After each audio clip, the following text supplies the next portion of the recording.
Welcome back to the Slice Tennis Podcast presented by Betway. JP Hovey and Stephen Bowden got it right. Almost got it Pronunciation, wrong. please. Pronunciation, please. Are live in this episode. They were all over us in the first episode, which was, I think, I had a great time doing it. So yeah, JP, how are you doing? Doing great, man. I'm doing great. This past week was better than the week before, which means this episode is going to be better than the week before. And that's how we do. We stack wins, we pound the pavement, and we grind each and every day. But that's right. It's only getting better from here. And this was a week where people might have not thought a lot was going on at the end of the French Open. The French Open's over, but there is still a lot going on. So quick rundown of the topics. Today, main story, we're going to talk about Alcaraz inking a new deal with Nike. Is it a good deal? What are the terms? Oh, he's getting his own logo. We're going to touch base on that.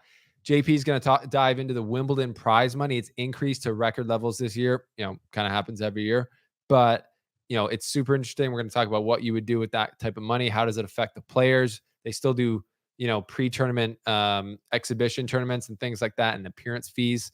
Third story, we're going to talk quickly about Federer's commencement speech at Dartmouth College. I think that's another pronunciation one. Dartmouth. It's not Dartmouth, right? Dartmouth, yeah. And shout out to their podium first and foremost. Just a straight piece of wood, tree bark. Just literally a tree. I think you could actually hear protesting in the background of his speech, and it might have been for chopping down that tree. Yeah, that's the only thing I can think about in the world going on right now that's protesting. So I can imagine that. Anyways, and then we'll go on to a new segment called Smash or Pass, and we'll get to that. So you have to stay tuned to hear what that's about. And then we will preview Queens and Halle, more grass court tournaments, fitting the theme of our podcast. So things are good here, and I'm pumped. And for those worried about the Smash or Pass title, remember, Steven is married. I'm engaged. Just sit tight, and you will find out what it actually means. I promise it'll be more PG or GP than you think it is.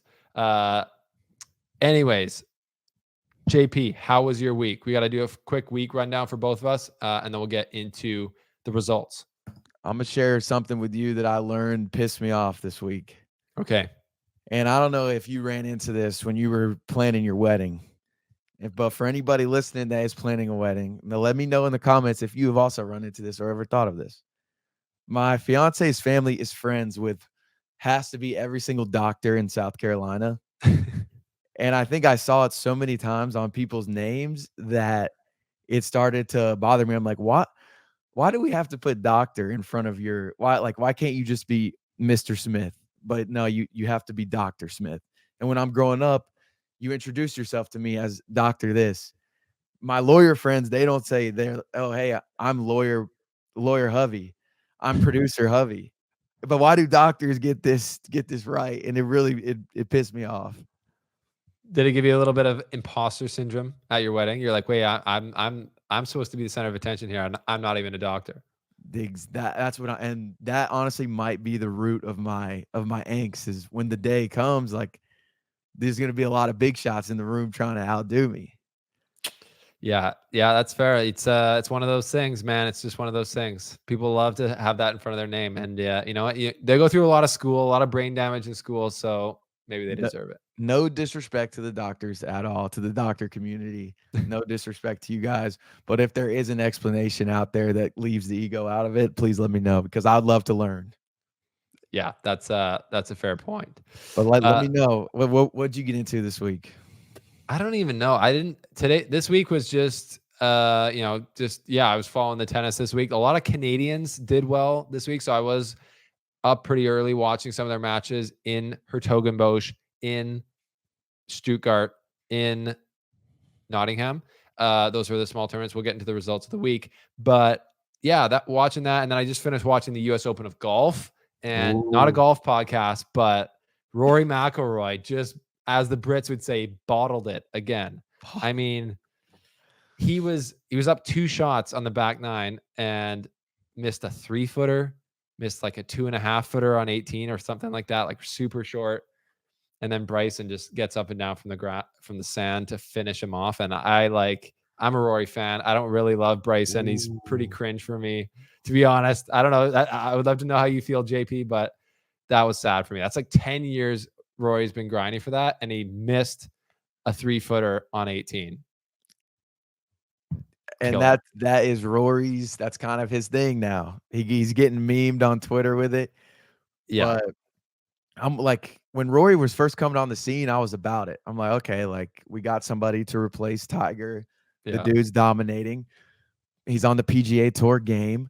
But as like the live stuff played out, as some of these tournaments played out, he started getting upset with fans. I slowly fell off the Rory train. But I also thought Bryson was extremely cringe with all of his physics and like everybody else is wrong and like every club length needs to be the same. But now the longer the Bryson's around, I'm like, I kind of appreciate this dude. Yeah, it's fair. I don't hate him or anything. I just think he's a bit cringe, and I love Rory's game like more. Yeah, And it was a great final. So that's what you want. You want two guys battling. It literally came down to the last shot. So epic. like tennis, you want it to be a close match, and it was. But yeah, my week basically just revolved around watching sports again, which is that's why we're here. That's why we play the game. So shout out. Let's get into the results of the week. So yeah, tournaments happening. There was Stuttgart. There was basically a bunch of 250 events. So ATP events in Stuttgart, Hertogenbosch, and there was also a WTA 250 event there and in Nottingham. So in Stuttgart, Jack Draper, friend of the show. Just a little JP.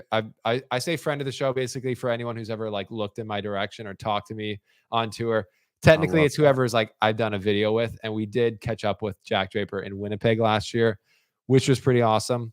He's a nice guy, very British. He looks like the most classic posh Brit guy ever. Wins his first title in Stuttgart, which we have a connection to as well. I was there 2 years ago, interviewed Shapovalov there. Great title for him. Beats Berrettini in the final, who's the boss man, like the boss sponsor guy for the Boss Open. So that's great for him. He's the number one British male player, ranked player now. And it reminds me of, he's probably maybe putting down a few after this. And it reminds me of the video when him and Andy Murray were driving back from Davis Cup and they were partying. And Andy What a Murray was, moment. it was a great moment. He's videoing Jack. And that was just, I don't know. That was just a great memory, JP. I mean, how cool, because that Draper grew up watching Murray, and Oh that yeah, was for probably sure. his idol, and then he fast forwards 12 years, and he's back in the backseat of the car with Andy Murray just getting drunk, while Andy Murray just kinda, like, shaking his head like, "Dang, man," and then I think the coolest part about it too is this is gonna be Murray's last Wimbledon, so it's cool for the British tennis fans that I mean, on the men's and women's side, you got 2 British people winning tournaments going into Wimbledon. Yeah. Hopefully, Andy Murray can pull something out of his butt for a Wimbledon run. But if you're a British tennis fan, you gotta be feeling good. Yeah. Totally. Because it's taken a while. Jack Draper, he's had some issues injury wise, but this is his first title, first of many for sure. So, Katie Boulter got it done as well. Exactly, man. Katie Boulter, they skyrocketed up my power couple rankings in the tennis world this week with my guy Alex Deminor. Just No. kidding, everyone. Just kidding. Just kidding. Put the weapons down as a joke. But the demon gets it done. Katie gets it done. And now they are ranked for me number 2 on the ATP tour for couples, Behind? behind Monfils and his wife. Really? Yes. How do you Still pronounce her behind. last name? You forget whose last name? How do you pronounce Monfils' wife last name? Uh Oh Wait, no. what's their couple name? Monfils and Svitolina. Yes. Yeah. Elina Svitolina. Svitolina. So there I got them at number 1. I got Alex and Katie at number 2. I got Dennis and Miriam at number 3 because they're friends. Yeah. Number 4, I will go Sinner and Another tough name. Kasatkina. Kasakina. No, that's wrong. No, that's definitely not Sinner's girl. Why can I not remember her name now? Anna Kata something. Yes, Kataskaling. We're gonna get killed. The pronunciation police are. It's not going to be a good day for that in the comments. But I know who you mean, and they're a great couple. What do you think? Boulter and Minaur, like, what do you think that, like, you come home from work at the end of the day, usually one of you's done something cool, but then you're like, hey, we both just won these tournaments, and like now let's just go to Wimbledon. Well, I guess they're going somewhere else first, but like, like, what's that dinner conversation like? I mean, I guess they're in different countries. They're different countries. Remember when she won in San Diego and he won where in Mexico? Was that also the same week? He flew. He like hit like a late night ride to watch her. Right. And Maybe so on a in her PJ. Ray, yeah, he's doing well. You win, you win big, you get to fly big. You get to roll different. Exactly. And so yeah, he made that trip. And in her speech from today, also shout out to Katie. She played her semifinals match earlier in the day and then Right. came and won the finals also.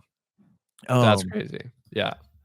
Which that could be a whole nother topic, is the freaking scheduling of tennis tournaments.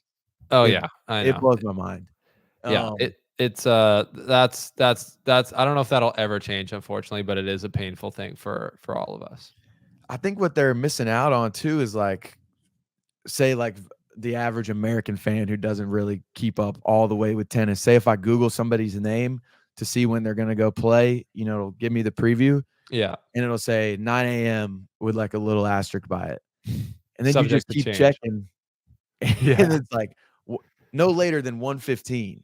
yeah, Like, all right, man, I can't work my day around this. But Katie, back to the whole thing. Katie gave Alex a hard time. She said, my boyfriend wasn't here today, so I need to reevaluate the relationship, see how committed he really is. shots So fired. they seem fun.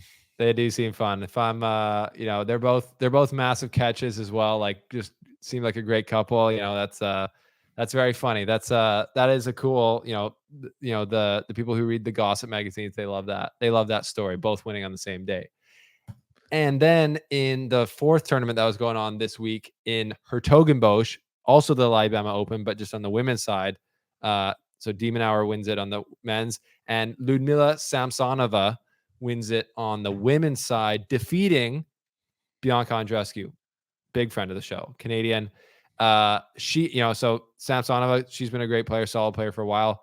Andreescu had a great week this week, beats Osaka in a great match, and makes the run all the way to the finals. It was her first final in 2 years, basically to the day. Her last one was in Bad Homburg in Germany, also on the grass, potentially becoming like a grass court specialist. And I personally love the way she's like forehand slicing it, slice and dicing, volleys, total complete game, which is disappearing a little bit on the women's side of the game. A lot of big hitters. So that was a good week for our girl Bianca. Yes. Who's your favorite Canadian to watch on grass? I honestly Shapovalov probably, like his game when it's clicking is just so dynamite on grass, and his serve is the best it's ever been right now. So his ace count in these matches are going to be crazy, especially at Wimbledon.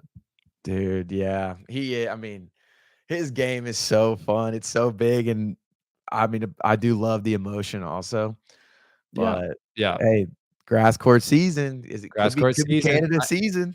Yeah, it's grass court season. And 2021, we had Shapovalov in the semifinals of Wimbledon playing Djokovic. He basically had set point in the first set, didn't get it. It was a tough one, but so I feel like Canadians, I was talking about Canadians are rising right now. They've had a good, even Milos Raonic he had a good little run in Hertogenbosch. So, don't sleep on the Canadians. Dude, don't sleep on the Canadians, and I promise you they're going to want to make even deeper runs because Wimbledon, yet again, is bringing the bag for the players.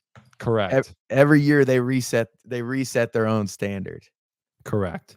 This year, 64 mil US dollars for total prize money. That is, it's a lot of money.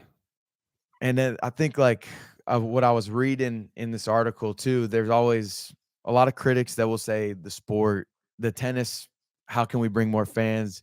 Are we losing popularity? I think if you're worried, these are perfect signs that you don't need to be worried. As long as the prize money gets bigger, the fans are coming because companies feel like it's worth it to put their name on the tournaments. Absolutely. And that shows that business is, good. Like they need to be, if they're not putting out more money in prize money, if they're not making more money every year. So Right. yeah. So that's a good point. Do you have the stats up there of how much money the players are winning each round? Yeah, so if you just make the main draw first round singles, you'll get 60,000 pounds, which Steve and I were talking about before the show. We might need to make it a worldwide currency. Everybody might need to use the word pounds for their currency because it sounds baller, but it's 76,000 US dollars for making the first round. Yeah. So $6,000 increase from last year. And I don't know where this went, but what's so clutch too is up in the prices for the qualifying rounds also, Mm, because we were talking about it last week, the importance of making that second week. yeah. And you just see, like, if you don't make it to the second week, you're not losing money, but after you pay your agents, your travel, all the stuff, it's like the $76,000 goes away pretty fast. Yeah, I mean, and I think, yeah, like you said, the main thing that helps the tennis community out is like these qualifying rounds getting higher money, because the money at challengers and things like that is like horrific for the most part. Mhm. So, I think you're right. Like, even that sweet payday for just making the main draw, like, if you only do that once a year, that's gonna go away pretty quick when you have to fly around the world, pay your coach, pay your agent, et cetera, et cetera. Right. But if the prize money for the winner going up, another 100 grand or whatever, it doesn't really make a difference for the winner's Mhm. life. It's typically been Djokovic and Federer, and they're not even looking at the check. They're just like, they're not noticing it. But I think the growth of the game at the top level and stars like Alcaraz and Sinner following up behind the big three is so important, because that does continue to grow the game and grow.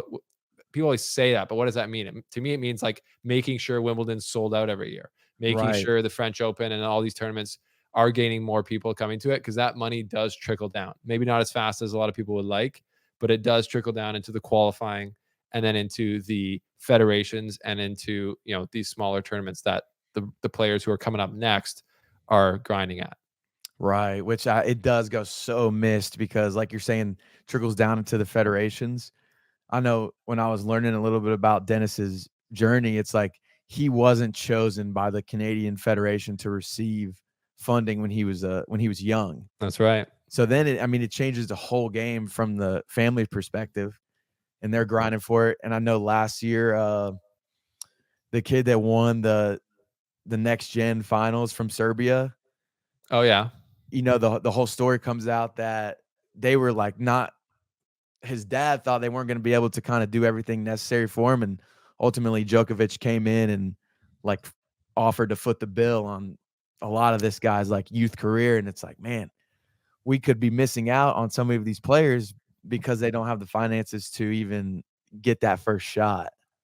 Totally. That's and it Yeah. is a weird world how the federations work. It is funny with Shapovalov. Tennis Canada's not getting any shout outs from him. And then, other players like Bianca Andreescu and Felix, they're like the poster boys for Tennis Canada. But it is a bit weird for sure. But in general, yeah, when these tournaments, like I heard of Milos Raonic talking on the Craig Shapiro podcast, shout out, friend of the show. He said that, and this could be audited, maybe it's not true, but it sounds right to me. 80% of the revenue in tennis comes from the four majors. Like, Wow. so 80% of every dollar that comes into tennis comes from these big tournaments. So that's where everything revolves around. Like, to be fair, like, it's not a good sign for the ATP and WTA tour that they're only representing like 20%, not even, Mhm. of the total impact of tennis. But so these tournaments matter, and having compelling storylines helps get it outside of just the tennis world, right? Because if Right. it stays the same size, people always think then it stays the same way, and in general, it's hard for players who are on the come up to make it for sure. Like I've been at these challengers and it's like the anxiety in the room is palpable. It's like, oh, I traveled here. I'm staying in the worst hotel. If I lose first round, I literally lose money. And it's just like that affects how you play big time, big time, big time. Dude, it is crazy. And I will answer your question to rattle off the Wimbledon prize money, and we will Let's do do it. it in pounds. Okay. Round one, 60 pounds. Round two, 93,000 pounds. Round Wait, I said round two, Yeah. 93,000. Round three, 143,000. Round four, 226,000. Quarterfinals, 375K. 70 or semifinals, 715,000 pounds. And then finalists, 1.4 million pounds, and champion, 2.7 million. Just in case you were wondering, 2.7 million pounds is 3.4 mil United States dollars, which if you're in Canada, that's basically like $4 million. So I think Shapoval's still living pretty nice on that semifinal run in 2021. What do you think? Sure. Yeah, I promise you he's living nice. That man, Dennis is living good. And I did see a viral tweet. There's somebody out there that has guessed the winner for all of the 2 Grand Slams so far. Yeah. And his Wimbledon prediction, beginning of the year, he had Shapo To win it. to win it. Okay.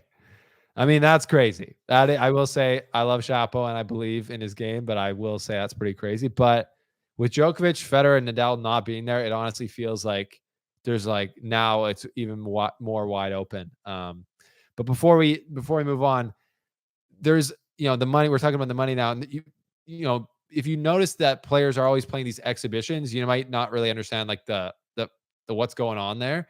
I don't Mhm. either, to be fair, but I think it's just it's an event. These players get appearance fees and incentives to show up to these events, and they kind of treat it as like glorified practice in a way. But I saw it was a new one. I've heard of the Boodles, and there's a couple other ones around. Like there's the Armani tennis classic, I think, right before Wimbledon. A lot of players go and play in Great Britain. There's another one that our guy Shapovalov was at. It's called the Bonmont Masters in Nyon, Switzerland, which is actually very close to where I lived in Switzerland when I was there. So Nyon's like a tiny town in the hills, but it's like there's like scary sleepy money in all these valleys in Switzerland. So Hey, like not to he interrupt you, yeah. but did you actually get deported from Switzerland? Yes, that is a crazy story. I mean, it's not like I got dragged out of the country, but we were in, my wife Nicole and I were in Switzerland. She was working as a dental hygienist, so she had like a work permit, and I Yeah, had submitted this visa application to have like family reunification where I could like live with her past the 3 months that Canadians are just allowed to just like be in the country for whatever reason. And got then it you. took them like, and we were only going to be there 9 months total. And like I had said that. So it just took like months and months for them to like figure out if I was going to get approved or not. So we only had like 3 months left on our whole trip. And then they sent me a notice. They're like, hey, the finances don't add up in our opinion. And so you got to be out of the country by like November 30th, which is, we were already planning on leaving by that anyway. So it worked out, but it was You're like like, "Make me." official notice of deportation. Like that's what it said. Like, visa denial and deportation. That So that's gangster. it is, people are saying it's because I was trying to, I was camped outside of Federer's house taking pictures, and that's not true. That's what That's people not are true. saying. We're not saying that. People are saying that. That's right. People think, I don't know what people think, but it is a true story. I got deported from Switzerland. It's a great country, maybe the best on earth. I don't know. But the Bonmont Masters in Nyon. I know Shapovalov was there. Dominic Thiem was there. Alejandro Davidovich Fokina, all these great players. And it's like this little tiny country club. And I saw them all posting pictures of getting private jetted out of that Yes, bro. over to, probably Halle or Queens or wherever they're playing next. So there's people with money and they love tennis and they love getting these guys there. So that's another way for these players to make a quick buck for like 2 days work, show up to these exhibitions, secure the bag. And Right. JP, we were talking about appearance fees in general before this. Mhm. Yeah, it's because 'cause I've always kinda wondered before I started to do my little deep dive on it, like, well, dang, why don't these guys just play in more exhibition events if they're paying all this money? Then I come to find out these top dudes, when they go to play at an ATP 250, ATP 500, they're getting paid just to sign a contract of, hey, Carlos Alcaraz, if you come play the Delray Beach Open, we'll give you $1 million. If you just say you're going to come play the Delray Beach Open, we'll give you $1 million. Yeah. Yes, sir. I will sign right here. And so these guys, now most of them are showing up and playing, Yeah. but there's a reason they're showing up to a Delray Beach, or you name the ATP 250, and that those appearance fees is just something. I mean, I literally didn't know about them until like 2 years ago. Yeah, and it's still like kind of a gray area. Like I've heard for years when Nadal would go to Acapulco, his fee was like, yeah, $1 million Yeah. each time. Some of these smaller tournaments, guys will just sometimes need to play for form. So they'll just like randomly sign up for a tournament late. And then I think they're Right. basically just doing that for free. Like they're just like when Andy Murray shows up, he kind of like late entries into some of them.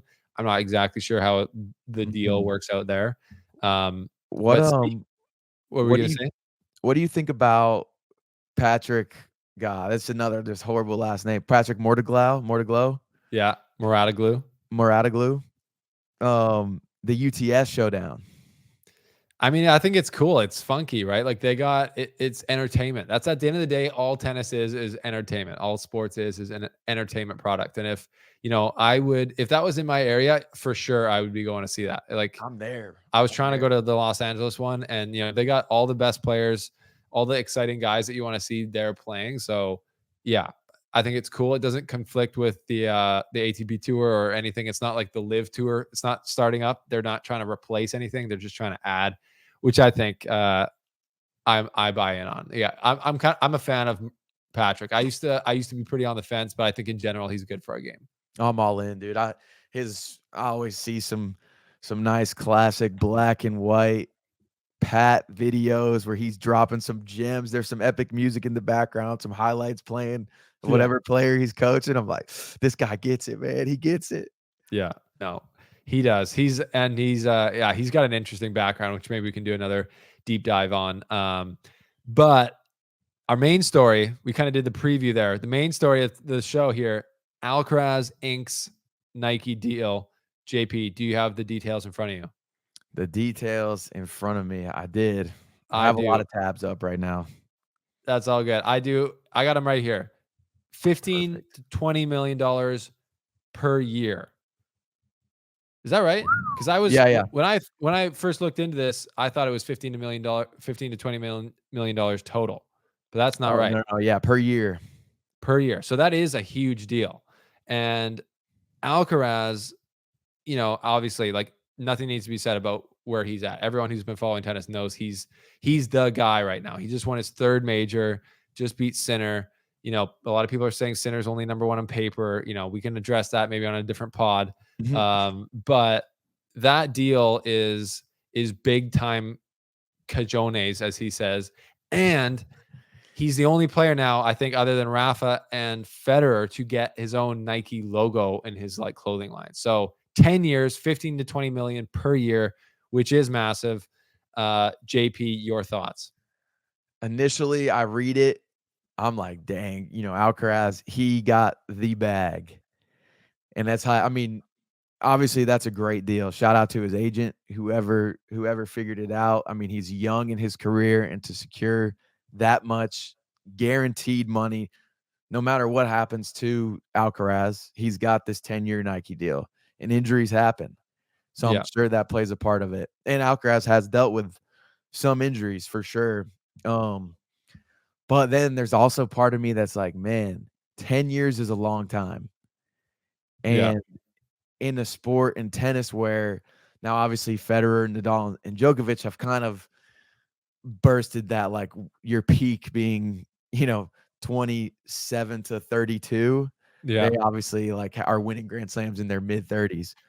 But the peak will be for Alcaraz based off a normal athlete in like 6 years. And it's like, man, if you sign a 5-year deal, could that next 5 just be even more massive if you're already able to get 15 to 20 per year as a 21-year-old? So then it's like, it's hard to say you're leaving money on the table because it's so much money. Yeah. It's so much. But I do think there is 10 years kind of surprised me just because of how the market goes. Yeah, and these deals always kind of get set based on precedent. And when I guess I was misreading it when we were originally talking about it. I thought it was 15 to 20 million total, and I was like, that seems small. But then, Mhm. it's 15 to 20 million over 10 years is obviously 150 to 200 million, which is crazy. The precedent to this being a 10-year contract, I guess, is Federer's deal with Uniqlo, where he left Nike, and obviously he wasn't making as much money as this, or else he wouldn't have left. But so he signed classically with Uniqlo for 300 million over 10 years. So that's 30 million a year for a guy who retired basically like a few years later. So he's Yeah. like, I think he's in year that was 2018, I believe. So he's in year 6 of his contract. He's getting paid 30 million from Uniqlo next year and the next year and the next year and the next year. So like these 10-year deals, it's happened before, and you got to think, I think Nike was like, there's been talk about them wanting to pull back from tennis a bit, and with this big of money going into, the guy on the tour, doesn't seem like they fully are, because that's a lot of money over 10 years. So, you know, congrats to Carlos Alcaraz. Good for you, buddy. That's I'm sure he went to that club. We all saw that video of him dancing around in the club in Ibiza. I'm sure he bought all the drinks that night. Dude, yeah, he if he didn't, he should have. But it's also I wonder, I know Rublev does it, like he has his own brand. Um, but I wonder when we'll get a top player to do their own thing, like from the jump, because not that it's his own, but we're talking about Federer because he was like one of the first investors in on cloud. Yeah, on running. Yeah, and it's been like it's always in all the business articles of like top 10 deals athletes ever made, top 10 investments of the Yeah. last decade, top 10 investments of the 2000s, and it's always Roger Federer. I'm like, man, that was a business move of the century. But I think there's so much value in these players owning certain stuff, and Alcaraz getting the logo obviously is massive. Yeah. Because I'm sure he's getting a cut of like everything that sells on that. Yeah, maybe it's I know Federer had to kind of fight for his RF logo when he left Nike, and Mhm. he eventually got it. But I think that's a good point. Like having athletes having ownership of a brand, and there's like there's a balance point to that, because there's no way Rublev's selling $20 million worth a year of his clothes or anywhere Right. near that. I think it's really hard to make money even in general, because you got to, I mean, they have like a manager or an agent who's kind of probably helping with the business side of it. But there's like, if you're ranked like 30 in the world, Nike, they might give you free clothes and stuff, and they'll give you a small deal, but they're definitely not paying you a ton to use their equipment. And if you go down, a bit further than that, you're not getting any money. You're just getting free gear, which helps. But I think there's with social media and the brand that players can build around themselves, if you can have a community, almost kind of like Bryson DeChambeau's kind of started to do, Exactly. you can monetize that. And if you can own that product, or like bring a product to your community, that's the way to do it, I think, rather than just relying on like handouts from sponsored deals that definitely come Yeah. and go. There's like because it's a classic saying, like business world, music world. One of these artists, he was telling us, he's like 10% of he's an independent artist. Mike, shout out Mike. He's a rapper, formerly Mike Stud. But Oh yeah, I know. Yeah. yeah, so he's independent and he's like, dude, whatever it was, 15% of your audience makes 90% of your revenue. So Right. he's like, if I got 20,000 people subscribed out of my 1 million or my 1 million followers, if 20K subscribe to my paid little like, all access channel Yeah. for $10 a month, I'm That's not good not at bad. math, but that's a lot of money. Yeah, no, I think that's going to evolve. That type of business side of tennis is going to evolve going forward, because yeah, I think tennis is growing, and you see the prize money going up in Wimbledon and stuff like that. But some of these, in general, some of these brands aren't growing, and they're like cutting back in different areas. And we've seen that's why Rublev and some other players have dropped out of Nike. Maybe Nike's just consolidating it a bit after, for so long being in the tennis game, as we talked about in the last show, with the conspiracy. So, Nike's got a lot of airtime in the first 2 episodes of the Slice Tennis podcast, I will say. Yeah, don't get used to it, Nike. Yeah, don't get used to it. You're going to have to start paying for this. You better believe it. All right, third story. Roger Federer's commencement speech at Dartmouth College. I believe he did this kind of as a favor to his agent, Tony Godsig, who Gotcha. went to Dartmouth. And Tony, or actually, I don't think his son plays there. But anyways, I know a kid from BC here who plays on the Dartmouth men's tennis team. Anyways, shout out. Forgetting his name now. But JP, what did you think of that speech? It's got the rounds on social media. People are like raving about how good the speech was and how kind of like real it was from, who many people called the GOAT. Dude, for obviously a lot of people, I'm not familiar with a lot of the listeners. If there's one thing you need to know about me is that I love motivational speeches, inspirational speeches. When I go to the gym and work out, probably 70% of the time it's motivational speeches and not music in my head to get Amazing. me juiced during a set. And What was your favorite part of that speech? dude, my favorite part has to be the point, like how important every point is, but how you got to move past it. Correct. And got like when he was dropping that on me and he broke down the stats, he's like, I've won 80% of my singles matches. Guess how many points I've won? 53%. Yeah. I'm like, bro, I ran through a brick wall after he said that. He's like, what did he say? He's like, every point is the only thing that's going on in the world. It's super important, but when it's over, you move past it. And he's like, dude, I mean, like sports is literally the best teacher of life because you can apply exactly what he said to anything. Like if you're at work and you're given a task and say it's kicking your butt, and say if you do mess up, ultimately there's another point coming right after it. And you got to be ready for that. You can't focus on the one that just passed. Yeah, absolutely. And he's exemplified that in tennis so many times. Like he was always, later on in his career, the calm, cool, collected guy. Like all these moments where, he would he would have match point or whatever, he'd hit into the net and you got to recuperate for the next one. And, so many times you got over the line, so many times you didn't. Like I remember later in his career as a Federer fan, there's like way more crushing losses, like the Wimbledon 2019 final to Djokovic. Like if that's me, I'm just like burying myself in a hole out back afterwards. I would never recover. But yeah, it's over. He'd already won 20 majors. He'd already won like over 100 titles. Like he's like, and then he came back and he beat Djokovic at the year-end championships that year. Found a way, and he at 38, shout out, or whatever he was at the time. So yeah, I think my favorite part of that speech though was his line. It was like I think somebody else has had to have said this before, but he said, I worked extremely hard to make it look so easy. Yeah. He's like, nothing is, oh my gosh, what'd he say? Effortless? Yeah. And he said that kind of pissed him off. People would always be like, he's so effortless out there. He has no effort. Like he just plays that hard so well. And I did have a great conversation with a guy now I'm forgetting his name, Canadian player, Jesse Levine. He came on the show. I love Jesse. You know him?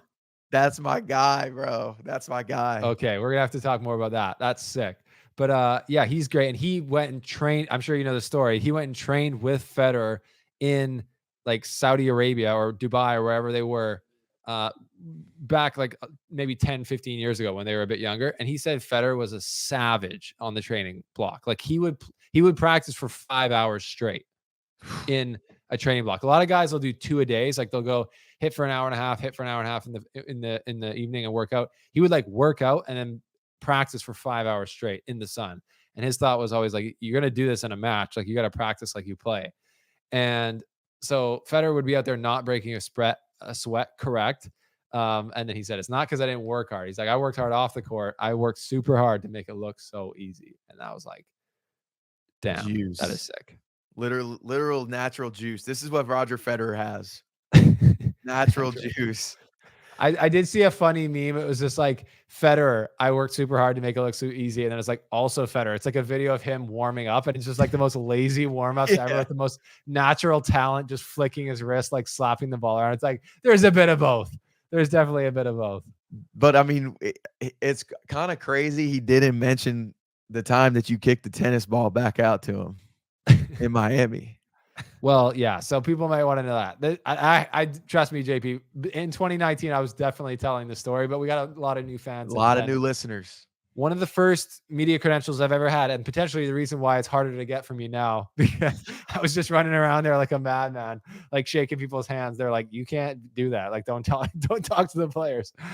But I was like, yeah, like Federer was practicing at the 2019 Miami Open on this court, and with a media credential, you can just go walk up to any of the practice courts. And I just walked up there, and there was like no fence. It was like the first year they'd done it, so a lot of the logistics weren't sorted out. And I just went and stood like on the back of the court, basically by this like security guard. He's like, pretty cool. Hey, and I was like, yeah. And then like literally balls would come back to like where we were, and you're just watching him just like feel the ball, feel the new court. And it's just, anyways, these guys are yeah, isn't that crazy? Hey, I would have been nervous. I was, trust E me. I was you sweating just more than he was. Let's put it that way. right. You're like, "Hey, man, I saw it in person. It is effortless," because I wasn't putting any effort in, and I was sweating. Yeah, yeah. It's one of those things. Like he made it look more effortless in a way from TV, but then if you go down courtside and you've watched him like play a match, it's like the work he puts into his footwork and the actual like explosion he used out of his body. I honestly think we could talk about this forever. I think he has more kinetic like chain explosion than Nadal, or like or definitely more than Djokovic. Like they're all they all have different sides to their game, but I think Federer had to use like the ground more than any of them to generate his pace. And it Right. was yeah, that was anyways, that was just my favorite line from the speech. I worked extremely hard to make it look so easy. It's just gangster. He's kind of admitting that it looked good. Yeah, yeah, like, part of him is like, "I'm so glad I finally get to address this." Yeah, But, absolutely. yeah, man, we gotta Absolutely. Okay. Well, I think that brings us, JP, to your new favorite segment, smash or pass. let's go. It's like, so the concept of this is like, it's just about topics in the world related to tennis. It's like smash. I like that. I'm going to smash that lob down. And then it's like pass. It's like, nah, miss me with that pass. I'll let it go. It's going to go long anyways. So yeah, this is more quick fire. I'll drop one out and then maybe JP, you can drop the next ones out. Perfect. We'll First just one, alternate. alternate, like doubles partners. Hey, we might need it. This could be a future content idea. I don't know Correct. how hard it is to enroll in, like, an ITF 15K tournament, but we might need to pull up as a doubles group. Maybe at the Knoxville Challenger, we could sign up as like, alternates to the doubles. A lot of times they have like a spare spot there, and then it's like guys don't show up or they pull out because they're injured last minute. And if there's no one in the lineup, they'll take anyone. I think. Like literally, you could Wow. just walk off the street. You might have just changed my life with that little piece of information. Anyways, we would get absolutely killed. Like don't get it twisted. It would be double bagel city, But but we it'd would be fun. officially be professional tennis players. That's true. That's that. Let's circle Knoxville. When is Knoxville? I think it's in like October, isn't it? Yeah, I'll look it up. We'll My sign baby, up. my baby that's on the way is gonna be like 1 month old, and I'll leave it just to go play pro tennis. Just You like gotta let them. You gotta let them know early. Like, hey, married to the game. married to Married the to- game. You came second. All right, smash or pass? Grass courts, JP. Smash it. No other reason not to. Yeah, Ready? Djokovic knee recovery. smash. I think he's gonna recover. I was doubtful at the beginning, but then he put out that video of him training, already on the bike, already doing weights and stuff. We're gonna Smash. we're gonna come back to that after we finish the rest of these. Okay. Hit me with Pronouncing okay. Pronouncing this word. You try it, JP. Schertogenbosch. I think it's a completely silent S. Smash or Pass, pass? man. Pass Pass all on this. these names in cities that I've never heard of or been to. Yeah, pass Um, it. Fair enough. but also shout out to these cities. Can't wait to visit you at some point in my life. Um, Serena sticking up for Caitlin Clark. Pass. I don't even know. To be honest, JP, I didn't even know what she said or like what's going on with there with all that drama. But I think I think that all has just got blown out of proportion. I think Caitlin Clark, I mean, I do appreciate, I think someone sticking up for her is good. I think she was getting bullied a bit out there, but I think that's just part of the league. When you're in the big leagues, like no one's like giving you a handout. Like I think because it's like women, people are like making more drama about it, but it's not like Kobe or like any of these other guys were friends when they're on the court. I mean, Right. nowadays they kind of are. So maybe it's just shocking to people, but back then it was like these guys hated each other. Yeah. It's a whole I agree with you. They've blown it all out of proportion. And I think why I personally would smash this one. Actually, you know what? I don't know. I don't know if I'm smashing or passing that one. We'll go to the next one. We'll go to the next one. Fair enough. Smash or pass, Bublik randomly retiring for matches. As much as I love the antics, I have to pass on it because if I'm a fan of the game, Bublik is a guy I want to go watch, and if he leaves, I'm gonna be super bummed out. But also, it's like this is what I signed up for. But I'm passing. I need as much court time as possible with Bublik. For sure. For sure. It might be the Um, only match you can get to. You might have had to save up your shekels. And then he's like, I'm out. I don't want to play anymore. It's like, not cool. you're like, man, come on, man, good hard money. Next one, short and salty post match handshakes. Smash. Big smash for me. Yes. I love that. I don't feel the need to be friendly like with anyone. I'm a hockey fan. Right now I'm watching the Oilers versus the Florida Panthers, who Oof. are the dirtiest team in the NHL, the least talented team ever. I hate all their players. And if I'm at the end of the handshake line when they've been like, diving the entire series and stuff like that, I'm not going to be like hugging it out with any of them. I'm like, nice. Yeah. Well played. Well played. Well played. I'm not trying to make friends out there on the court. So I'm smashing these salty handshakes. I love it. Could not agree more. Good. Smash or pass, JP, Raducanu turning down the Olympic wild card. This is a tough one for me because I'm a fan. I'm a fan of all players. I want everybody to know that I'm pro player, This is a positive players vibe. podcast. Yeah, pro tennis player podcast. We're always rooting for you, and that is why it pains me. I might have to pass on this just because if I was in her shoes. Now granted, I'm not doing I didn't do the rehab that she's done to come back from the injury. I don't Yeah. know how hard it is to switch surfaces, but it's the Olympics. It only happens every 4 years. You only get at your peak, you probably only get 3 Olympics if you can put together a 12-year solid career. Yeah. And I think there's no greater honor than to represent the country, so I have to pass. Yeah, Raducanu is a funny one. I definitely pass on that one too. I'm very, I feel like I'm very patriotic. You got to represent your country, and I feel like she's funny because I feel like every time, and the British media around tennis and anything are crazy for sure. I've been at tournaments with Raducanu, and I've seen the press pack that follows her. Like they don't like no one else exists at the tournament. They just are talking to her. So I feel like anytime the country or the media want her to do something, she just does the opposite. They're like, oh, you're gonna obviously accept the Olympic wild card. She's like, nah, I'm out. It's like, are you trying to just like spite us? Anyways, let's look forward to next week. That was a great, I like that. So actually, before we go, smash or pass, folks, for the next episode, we'd like you to submit topics for smashing or passing, and then JP and I will both react to them how we feel. And I have one more thing for you that we got to circle back on the Djokovic knee recovery. I like it. Let's do it. Because I was reading some of the comments last week, and then I did a small bit of research, and I feel like people have called you a Djokovic hater. Oh yeah. Are you a Djokovic hater? I can say on the record, I've said it many times before, I'm not a Djokovic hater. I respect the man unbelievably. After what he's done, I've made videos upon videos upon videos about why I respect him and how great he is. But in the past, I will admit, I have got very spicy during matches with Federer because I started this channel as a Federer fan. So then these matches like Wimbledon 2019, where Federer should have won because he outplayed him the whole match.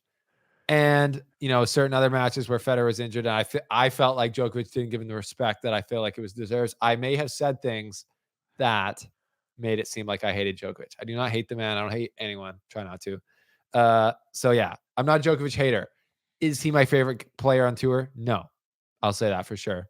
But I try and bring an objective eye when I'm doing an analysis of matches, which probably might not have always been the case, and I can admit that. I can, but I didn't start. Another thing here is people get it twisted. I didn't start the slice as it wasn't called the analysis. It wasn't called the objective scientific critique of tennis matches. If I Let 'em wanted to do know. that, I'd be any of the other YouTubers who just parrot what everyone on TV says. I've always tried to give my opinion. I gave the slice, and in the comments, people give their opinion, and a lot of times it's that they hate me because of what I say about Djokovic. So we're cool with that. I I'm love fine with it. I had to clear it up for myself. I had to hear it for myself. it. It is Wait, good to but hear. also back to you. People don't know JP. Are you a Djokovic hater? They're very sensitive to Djokovic fans. So if you say anything that isn't just like Djokovic is amazing, it's amazing, then they'll think you're a hater. What are you?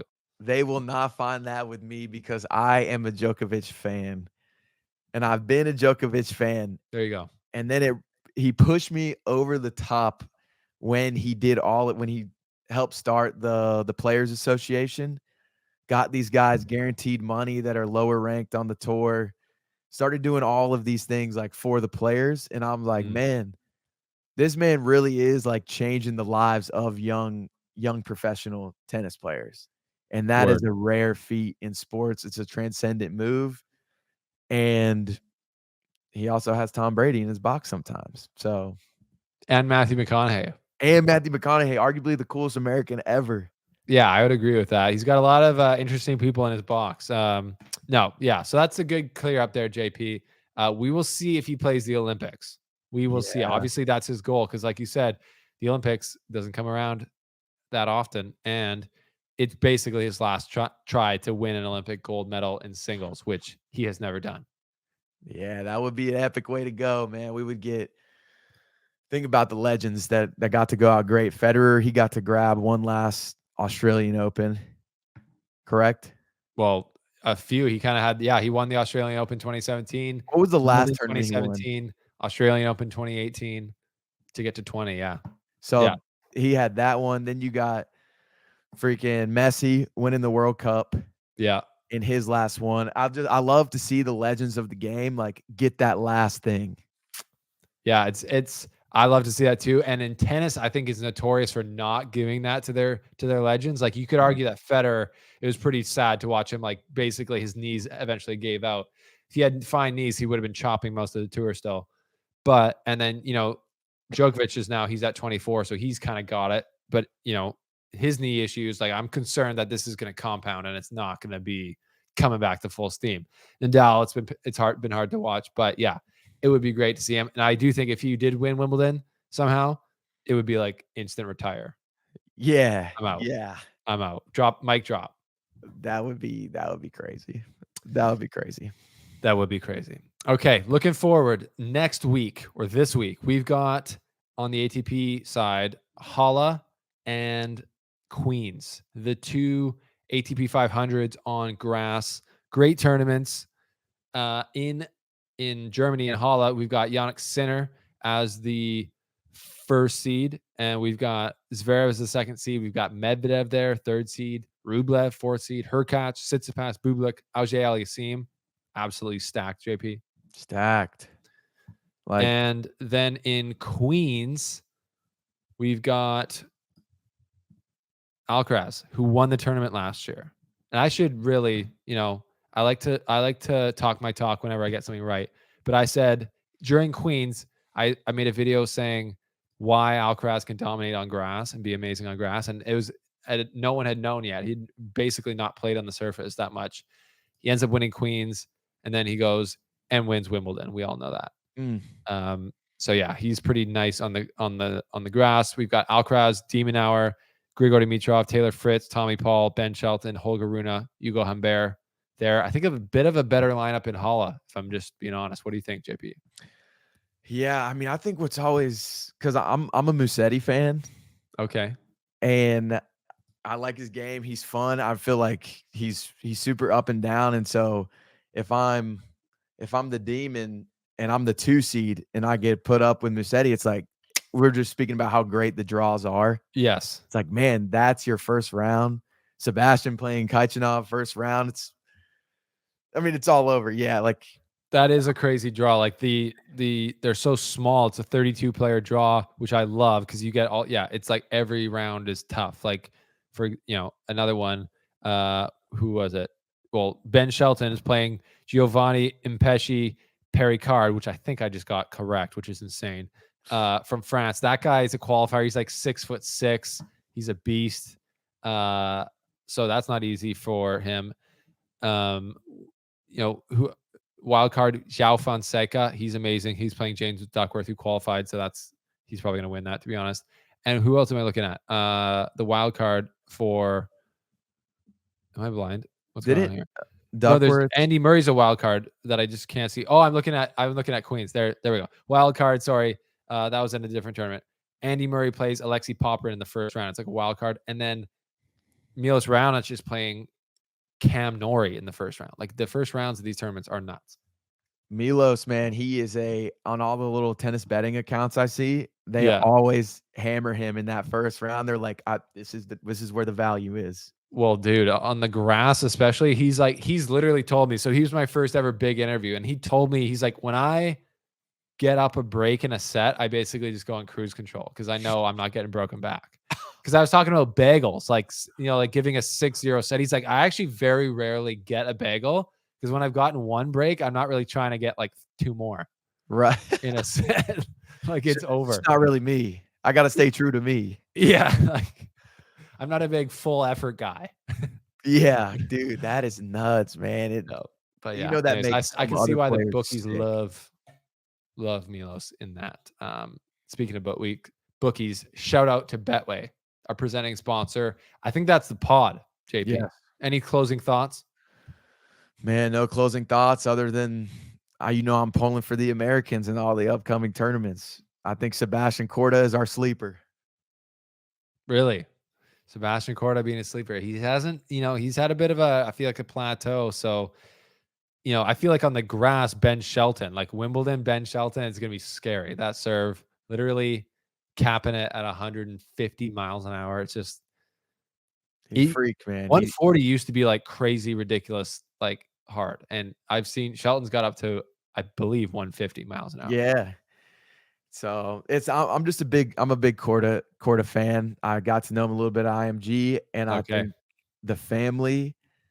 I mean, Jessica was obviously top of the game when she was in her prime of golf.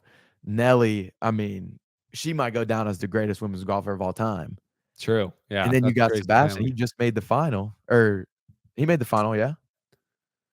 I forget. Oh, yeah. In against Alex de Minaur. Yeah. In Yeah. Hertogenbosch. It's like, that might be the most athletic family. It might be. It might be. So yeah, well, that's good. You got the eye on the Americans. I've got the eye on the Canadians. I got big hopes for Canadians at Queens and Halle and Wimbledon. We'll have to wait and see. Yes. Anyways, JP, that's the podcast. Thank you guys for being here. Thanks for subscribing. Follow us on Twitter for daily updates about tennis and anything we're thinking about. But over and out here from the Canadian side. And from the US, what do they say? I don't That's know. the slice? That's the slice. That is what they say. Peace out.